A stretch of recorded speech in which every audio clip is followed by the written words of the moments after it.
Graças a Deus por sua palavra. Louvo ao Senhor por este momento importante de oração, intercessão, comunhão entre os irmãos e estudo das Escrituras. 1 Timóteo, capítulo 1, versos 6 e 7 é o nosso tema de estudo. Do que desviando-se alguns se entregaram a vãs contendas, querendo ser mestres da lei, e não entendendo nem o que dizem e nem o que afirmam. Antes que você pergunte o que eu estou fazendo de gravata, olha, esta é a minha gratidão por esta igreja, pelos irmãos que me presentearam com essa gravata no mês de agosto, quando estive convosco. E acabei perdendo a minha gravata na viagem e fui presenteado. Muito obrigado mais uma vez. Voltando ao nosso estudo de 1 Timóteo 1, versos 6 e 7, quando fala-se desviar-se da fé. O que significa isso? Cair da fé, naufrágio da fé, são palavras fortes. Será que elas nos ameaçam também? Muitos querem deduzir de vários versículos das Escrituras de que podemos perder a salvação. Porém, a salvação não é a nossa conquista, mas a conquista do Senhor Jesus Cristo na cruz do Calvário. E todo aquele que crê, todo aquele que se derramar aos pés da cruz e confiar somente no Senhor Jesus e mais nenhuma religião e mais nenhum outro nome, vai receber, vai descansar nesta salvação. Mas muitos ficam confundidos e muitas vezes até temerosos quando estudam e ouvem situações que só querem trazer contendas, pessoas que não entendem o que afirmam, não sabem de nada, mas querem discutir religião.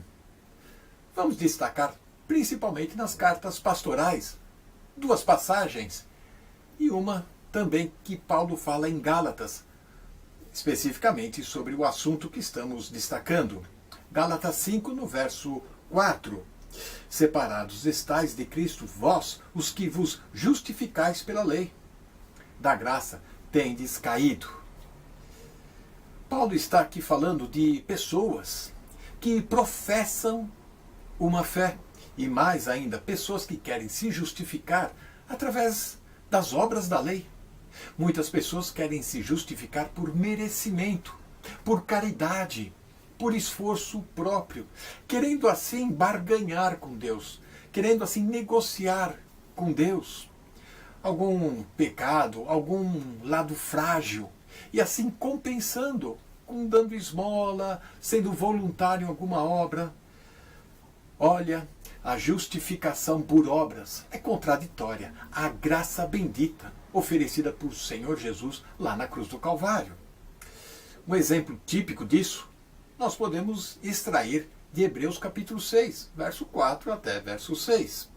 Porque é impossível que os que já uma vez foram iluminados e provaram o dom celestial e se tornaram participantes do Espírito Santo, provaram a boa palavra de Deus e as virtudes do século vindouro, futuro, e recaíram, seja outra vez, renovados para o arrependimento, pois assim, quanto a eles, de novo crucificaram o Filho de Deus e o expõem ao vitupério.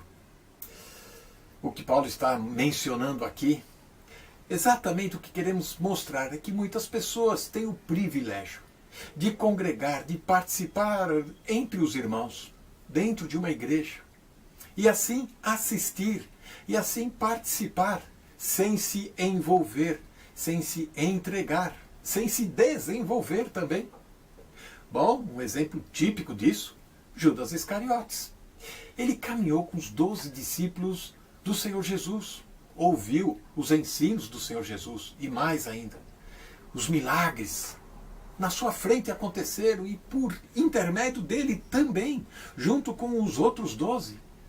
Mateus 10 mostra a grande missão que eles tiveram. Mas este homem, Judas Iscariote, que professava apenas, não confessava e com isso traiu o Senhor Jesus.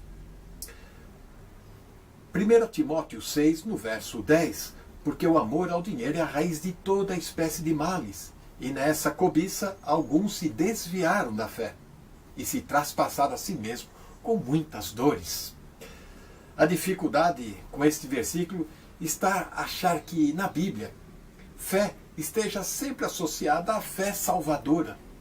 Mas nós sabemos que muitas vezes, quando aparece o artigo indefinido, a fé é um conjunto de doutrinas.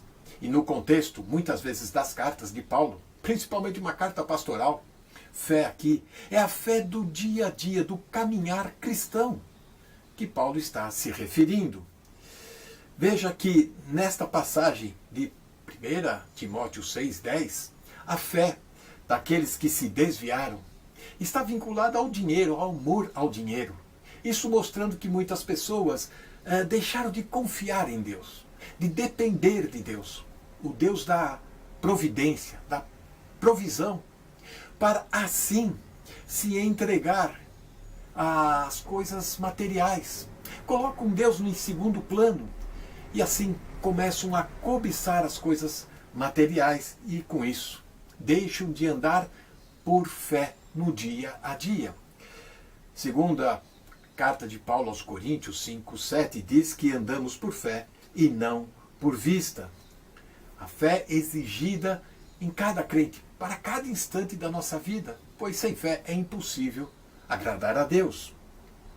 Por fim, nós vamos ter 1 Timóteo 1,19 e também vamos chegar lá para desenvolver melhor o assunto. Conservando a fé e a boa consciência, a qual alguns, rejeitando, fizeram naufrágio na fé. Veja que aqui a fé está vinculada à boa consciência. Não está vinculada à fé salvadora.